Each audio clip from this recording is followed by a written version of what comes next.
Welcome to the Pizza Bros podcast. I'm Ryan. And I'm Jesse. And today we're going to be reading you Episode 1, Pizza Bros, Chesterwood. In an affluent suburb called Chesterwood, there's a strip mall by a busy road. One of the many stores in this strip mall is a Pizza Bros. This Pizza Bros is one of 1,000 national pizza delivery shops made famous by the founder and his cowboy persona. Inside this particular Pizza Bros is a bald, dingy little man sleeping on a cramped office floor. He sleeps on top of a makeshift bed made of insulated pizza bags. This man's name is Ed. Ed closed the store last night, and he has to open the store this morning. That's his duty as the general manager.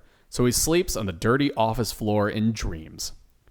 In this dream, Ed is living out his wildest fantasy. He's the general manager of McBurgers, a clean and modern fast food restaurant.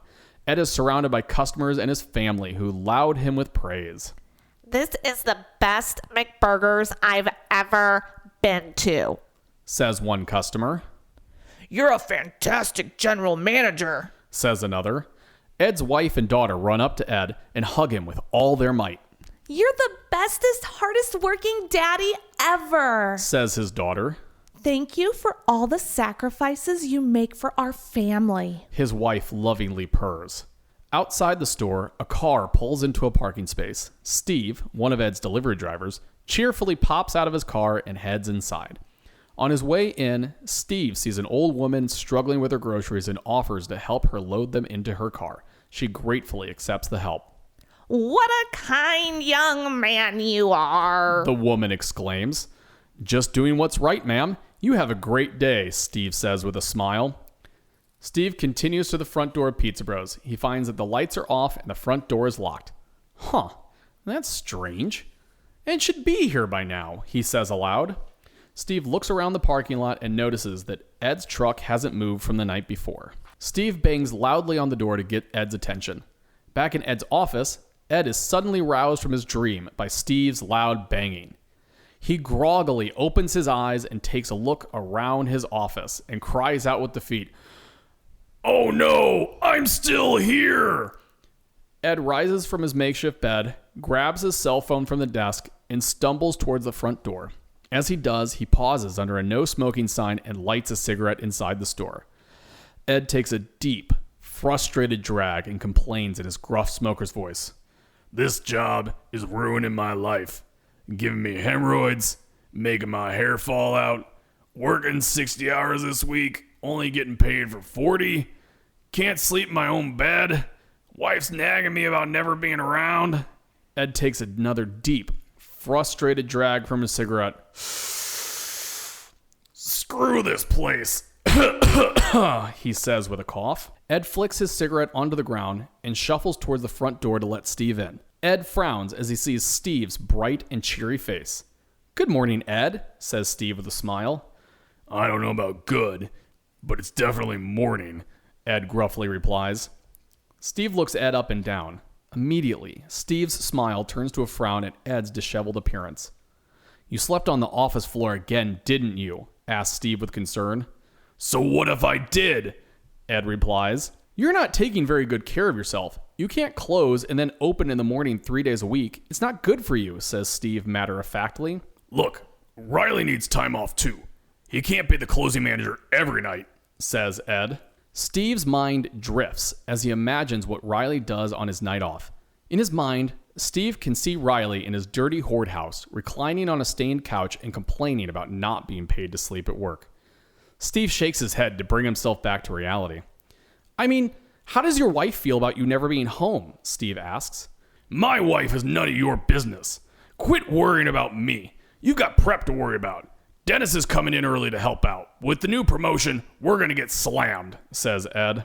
Steve clocks in at the register and heads back to the prep area.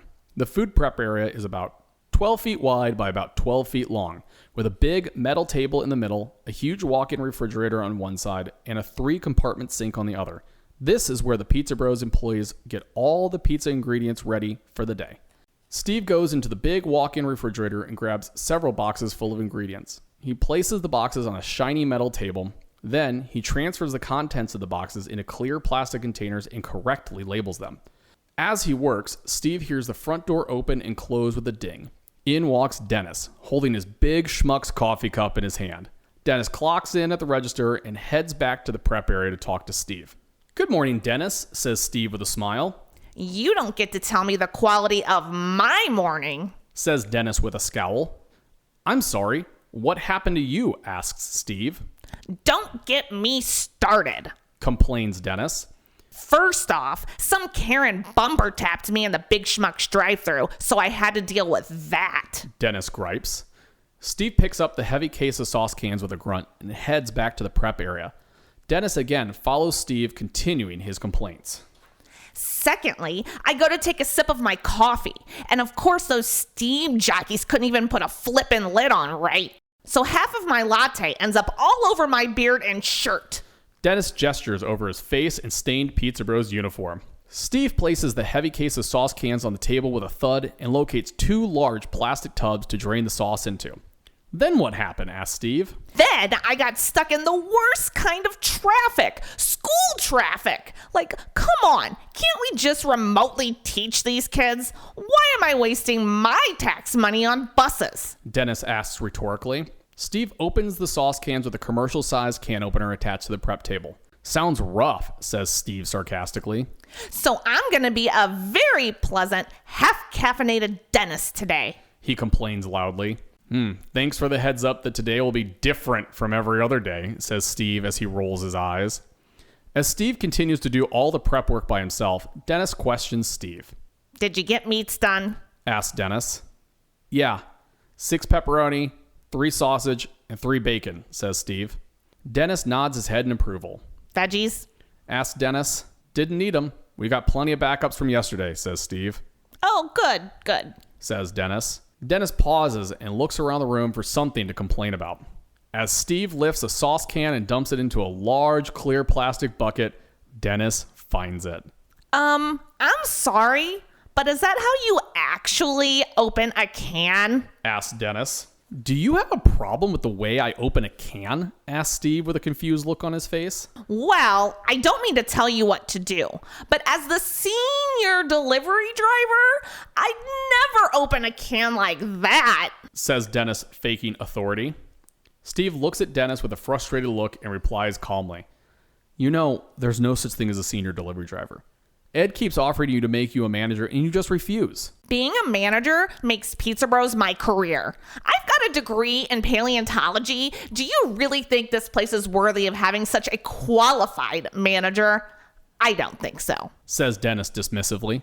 As Steve formulates a rebuttal in his mind, a beeping sound comes from the make line indicating a new pizza order has been placed.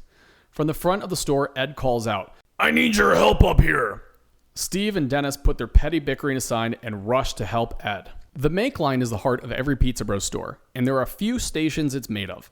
The dough table, where raw pizza dough is rolled out into circular pizzas and then placed onto wire screens. A saucing station, where pizza sauce is placed on the pizza dough, and a long refrigerated table, where toppings and cheese are put on top of the pizza dough to make a pizza. After this, the pizzas enter a huge, double-deck conveyor belt oven. The oven sits in the center of the room, cooking raw pizzas into finished masterpieces. The oven roars with the sounds of forced air and flames as pizzas travel down the conveyor belt. At the end of the pizza oven is a cut table, where, just like it sounds, pizzas are placed into delivery boxes and cut with a round pizza cutter and then sent out the door. The whole arrangement makes a rough U shape with the dough table on the top left of the U and the cut table at the top right of the U. Above the make line are digital order screens that show the pizza orders that the employees are working on, showing up to 30 at a time. As Steve and Dennis enter full view of the order screens, they are both taken aback at the sheer number of pizzas that have popped up on the screen at once. "Wow, that's a lot of pizzas this early in the morning," says Steve with surprise in his voice. It's that dumb buy one, get 2 pizzas free before 10 a.m. promotion, quips Dennis. Steve scrolls through the orders on the screen with disbelief. There must be over 50 pizzas. "I don't care how many there are or why they're being ordered. We got to get these made before actual lunch orders come rolling in," says Ed. The team has determined looks on their faces, as they know exactly what they have to do. The 3 take their spots on the make line and crank out pizzas as fast as they can. Ed rolls out the dough. Dennis sauces and puts on toppings, and Steve puts cheese on the pizzas and pops them into the oven, staggering them between the top and bottom conveyor belts. They are solely focused on their exact spot in the assembly line and making pizzas as fast as possible. The three make these pizzas with dogged determination until 30 minutes later, they finally can see the light at the end of the tunnel. They've cleared the entire order screen. Last pizza going in the oven, Steve calls out to the other two. Ed wipes the sweat off his brow and exhales with relief as he leaves a line of cornmeal and flour across his forehead. Great job, you two. We make a really good team, says Ed with a sense of pride in his voice.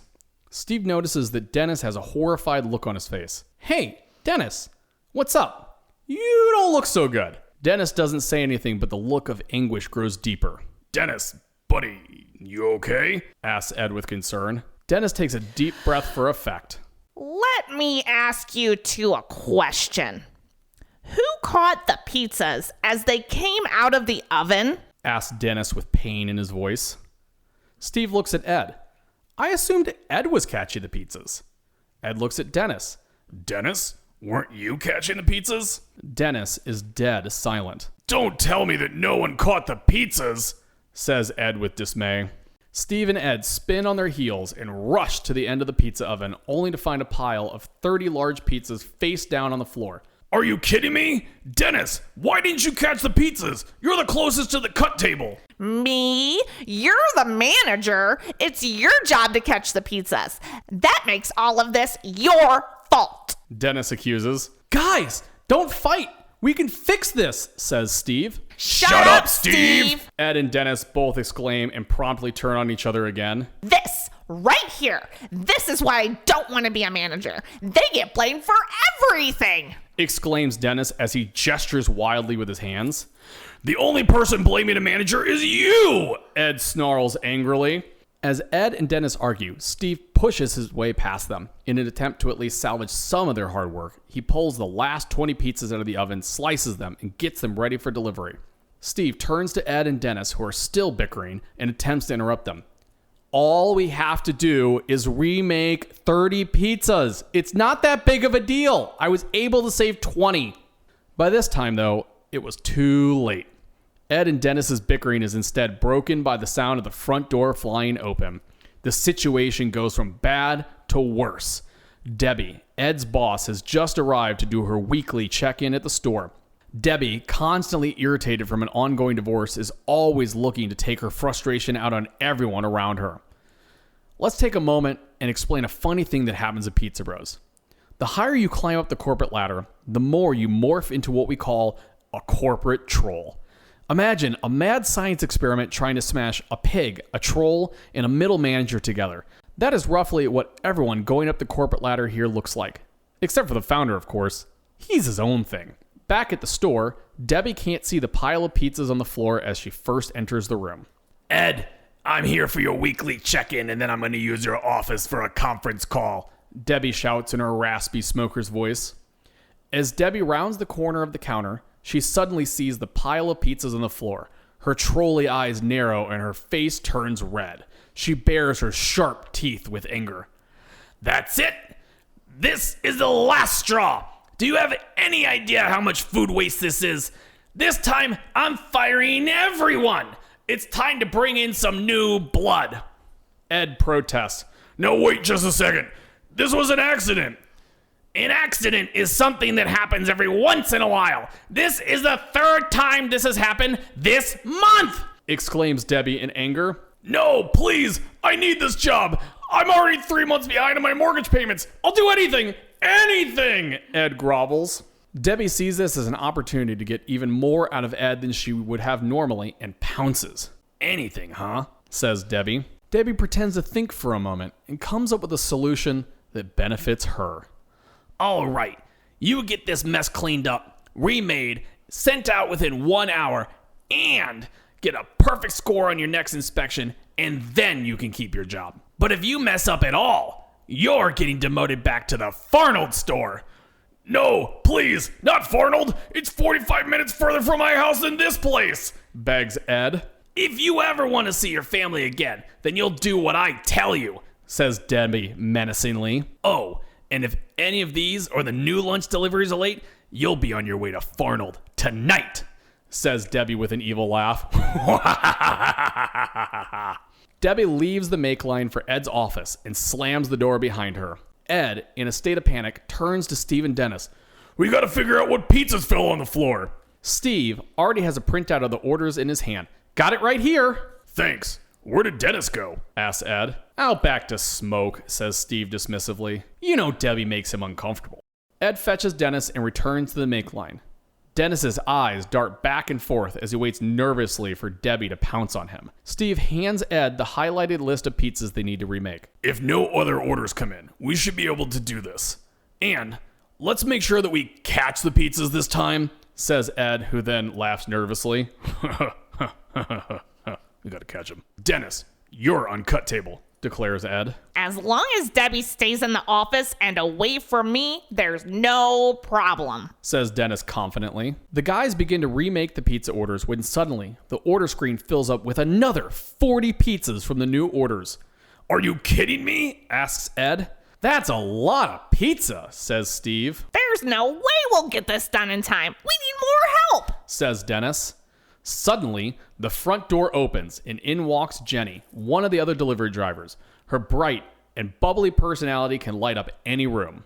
Hey guys, sorry to interrupt. I know I don't work till later, but I forgot my jacket last night, says Jenny pleasantly. As Jenny rounds the corner, she sees the mess that the guys have made. Whoa, you guys can't do anything without me, huh? What a mess. Ed realizes this is his only opportunity to not get sent back to Farnold. Can you clock in and give us a hand? We're in the weeds and could use some help, Ed begs. Jenny pretends to think about it. I don't know. I am pretty busy today. There is a marathon of my morbidly obese plural little people family on right now. Ed continues to beg Jenny. Please, I'll owe you. Jenny pauses a second time. Shh. Did you hear that noise? Ed is alarmed. What noise? What's wrong now? It's my stomach. It says, a free pizza sounds good. Jenny declares in her sweetest voice. Sure, says Ed as he drips sweat down his bald head. With extra pepperoni? Jenny adds softly. Whatever you want, agrees Ed urgently. All right, you can count me in, Jenny says with excitement. Jenny clocks in and hops on the make line, taking Dennis's old spot on the sauce table. With the four of them now working together, the pizzas fly out of the oven in record time. Steve, Dennis, and Jenny load up the pizza bags with orders and head out onto the road to make their deliveries. After the drivers hit the road, Debbie emerges from Ed's office. She looks around and sees that all the pizzas have been successfully sent out, and Ed is cleaning up the mess from earlier. Well, looks like you pulled this one out of your rump again, says Debbie gruffly. So, no Farnold store? Asks Ed. Right, replies Debbie. And I get to keep all my employees? Asks Ed. For now. I have to head to the Chuck Fallon store. I'll see you next week, says Debbie as she walks out the door. But just before Debbie closes the door, she turns around and looks Ed dead in the eye. Remember, you still have to get 100 on your next corporate inspection. The door closes behind Debbie. Ed sweats at the thought of getting a perfect score on his next inspection, making the flour on his head turn to paste. Suddenly, the door swings back open and Debbie's trolley head pops back in. And get that office cleaned up. It's disgusting. Looks like a homeless person's been living in there. Smells like it, too. Debbie is finally gone, and Ed realizes that him and his Pizza Bros crew will live to fight another day. The end. Thank you for listening to this episode of the Pizza Bros podcast. Don't forget to like, share, subscribe, and tell everyone you know. Because remember, without you, we'd have no audience.